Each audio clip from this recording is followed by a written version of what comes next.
Hello students, today we are going to discuss your worksheet number 33 for class 9th science English medium, which we have to do on the date 18th September. Now let's start the worksheet. As you know that our chapter motion is going on, and in the last worksheet also we were doing the graphical representation and how to find the speed of an object with the help of graph. In this worksheet we are going to discuss graphical representation of acceleration and velocity. Now let's see what is there in the worksheet. If you see the worksheet, in this the Gyan is asking, can we calculate the distance and displacement by using a graph? So these two things we will learn: how to calculate the distance or displacement by using a graph. You can see a velocity time graph has been given on this side, and with the help of this and other graphs we will do this. So let's start. As you know that we can calculate the speed of an object by distance time graph. Similarly, we can also calculate the distance or displacement by using a velocity time graph. So by the distance time graph we can calculate speed. In the last worksheet we have seen this. Now in this worksheet velocity time graph is used to find out these things. Now what is velocity time graph represent of an object? This will help you in the question also. Velocity time graph represents acceleration of an object. So in a velocity time graph, when the object is represented on y-axis and time is represented on the x-axis. So the velocity of the object is on the this y-axis and the time is on the x-axis. Now we can take any 2 points on the line in the given time and draw a perpendicular on the time axis from these points. So we have taken these 2 points A and B, and we have drawn a perpendicular line from A to B on the time axis. Now they are enclosed by a velocity, and the time as axis will be given equal to the magnitude of the displacement. So this area, when we calculate this area, it will give you the distance or displacement. And in such a situation, when there is a parallel line is shown with the time axis, then it is said to be uniform velocity with no acceleration. That means that the object is moving with a one speed. That means if it is going on 60 meter per second, then that speed is maintained constantly. That's why it is called no acceleration or uniform velocity. Next is the different conditions of acceleration of an object when there is accelerated motion. If the velocity and time graph, when we say that we are getting a straight line, it is showing an accelerated motion. That means the speed is constantly increasing with the time. Suppose at 1 second it was 4 meter per second, at 2 it was 8, at 3 it was 12, at 4 it was 16, at 5 it was 20. So the speed, velocity, or you can say the speed of the vehicle is constantly increasing. But in case of non-uniform acceleration, or there is a retardation, then the speed is coming down. This happens when you apply the brake, that the vehicle was moving around 20 meter per second velocity. When you applied brake, it slowly come down to the 0 after 6 seconds. So this is the non-uniform acceleration. And when there is a without retardation, when we talk non-uniform acceleration, then they may be increase or decrease as per the situation.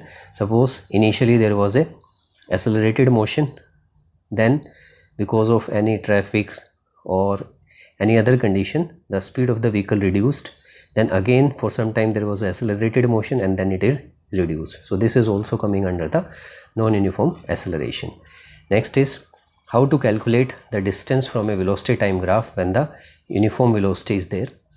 So you can see from the graph, we have a velocity time graph. In this velocity time graph, we are taking 2 points A and B, and we have marked a perpendicular on the x-axis, that is the time, and we have marked it T1 and T2. Now this forms an ABCD rectangle. Okay, so what we have to do, we have to just calculate how we calculate the area. So area of rectangle is length into breadth. So here the AC into CD. Okay, 1 and 2. So AC on the y-axis will be there and CD on the x-axis will be there. So when we talk of y-axis, we will take AC in the form of velocity and CD on the time axis we will take on the time. So when we calculate AC, it is A point is 40 into T2 minus T1. So it is coming out to be T2 minus T1 is 4 minus 1.2. So it is 2.8. So this is how you are getting 112 kilometer is the distance traveled by the object or vehicle with the help of velocity time graph. You have calculated this. Next is how you can calculate the displacement or uniform acceleration is given. So in this, uniform acceleration means the acceleration is continuously increasing. In this we are getting a straight line. Again we have to take 2 points, and if specific condition is given that in particular this time frame we have to calculate, then we can take that 2 time frame as the point, or otherwise you can take yourself.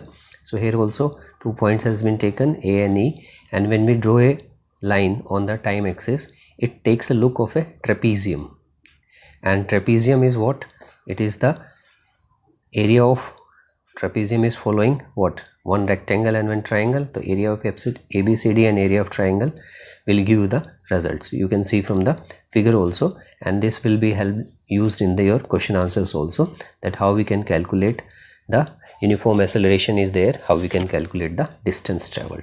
So distance traveled will be area of ABCD. What is ABCD? It is a trapezium, area of rectangle plus area of triangle. So when we put the values, the distance comes out to be 216 meter. Now let's see the question answers. First is, if the velocity time graph in object is straight line parallel to the x-axis, what will be its acceleration? So remember that whenever there is a parallel line along with the x-axis in a velocity time graph, then the acceleration will be 0. Okay, so this will be your answer. Since the line is parallel to time axis, therefore the slope is 0, and whenever the slope of velocity time graph is 0, because this slope is representing acceleration, hence acceleration of the body according to the given graph will be 0. Okay. Next is second question. Calculate the distance traveled by an object between 2 seconds to 3 seconds in the given velocity time graph. So in this you can see that we have been given the time frame 2 to 3 seconds. So when we see 2 to 3 seconds, we have drawn, and this we got, what is it? This is a trapezium. So area of ABCD, AB into BC and half AD into D, we get 8 is the your velocity, and time is 3 minus 2, 1 second. So 8 into 1 and half 1 into 4, because this is the difference between the velocity when we talk of DE. So it comes out to be 10 meter. And which physical quantity is represented by the slope? It is the acceleration. Next is the different types of graphs you have to draw, and this is the draw the velocity time graph for accelerated motion and retarded motion of an object. You can see accelerated motion is a straight line and retardation motion is a downward line. So hope you understand the worksheet. Thanks for watching. Do like, share and comment. Thank you.